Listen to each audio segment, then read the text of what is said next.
राष्ट्रवाद से लेकर जलियांवाला बाग तक की याद दिलाने वाले अडानी अपने कारोबार को बचाने में लगे हैं। सरकारी दोस्ती के आश्रय एलआईसी से लेकर एसबीआई तक के पैसे निकलवाने वाले अडानी अब अबू धाबी की शरण में हैं। सवाल यह है कि अडानी का राष्ट्रवाद क्या है? क्या बस देश से लेना ही राष्ट्रवाद है? कर्ज लेकर भूल जाना राष्ट्रवाद है? आखिर अडानी से देश को क्या मिला है? सवाल बड़ा इसलिए भी है क्योंकि ये भी कहा जा रहा है कि किसी वक्त में दुनिया के तीसरे सबसे अमीर शख्स का नाम देश की टॉप 10 टैक्स पेयर की लिस्ट में भी नहीं है। तो क्या टैक्स बचाने वाले, क्या सिर्फ कर्ज लेने वाले ही राष्ट्रवादी अडानी हैं? बोलता हिंदुस्तान पर मैं हूं आपके साथ मिर्जा शाकिर अली बेग। गौतम अडानी देश के टॉप 10 टैक्स पेयर में भी नहीं है, तो फिर किस मुंह से अपने आप को भारत की अस्मिता से जोड़ रहे हैं? राष्ट्रवाद से कैसे जोड़ रहे हैं? उनके कारोबार को हुआ नुकसान कैसे राष्ट्र को हुआ नुकसान हो गया? उनके कारोबार से जुड़े हुए सवाल पूछना कैसे देश से सवाल पूछना हो गया? अच्छे दिनों की आड़ में देश को खोखला किया जा रहा है। गरीबों से दूध दही आटे पर टैक्स लेने वाली सरकार अडानी पर मेहरबान है।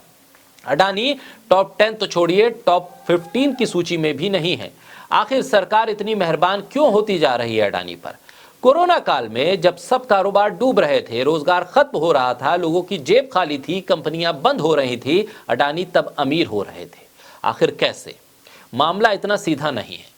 2017 में अडानी ग्रुप पर टैक्स चोरी और हेरा फेरी के मामले की जांच चल रही थी, जिस पर राजस्व खुफिया निदेशालय के तरफ से रोक लगा दी गई। अडानी के फर्मों पर आयात किए गई चीजों के मूल्य में हेरा फेरी करने, कम टैक्स अदा करके सरकारी खजाने को नुकसान पहुंचाने के इल्जाम थे, लेकिन कुछ नहीं हुआ, जांच रोक दी गई। साल 2014 में ही इंडियन एक्सप्रेस ने खबर छापी थी कि आयातित चीजों पर मूल्य अधिक दिखाकर कर चोरी के मामले में डीआरआई ने अडानी ग्रुप को कारण बताओ नोटिस जारी किया है।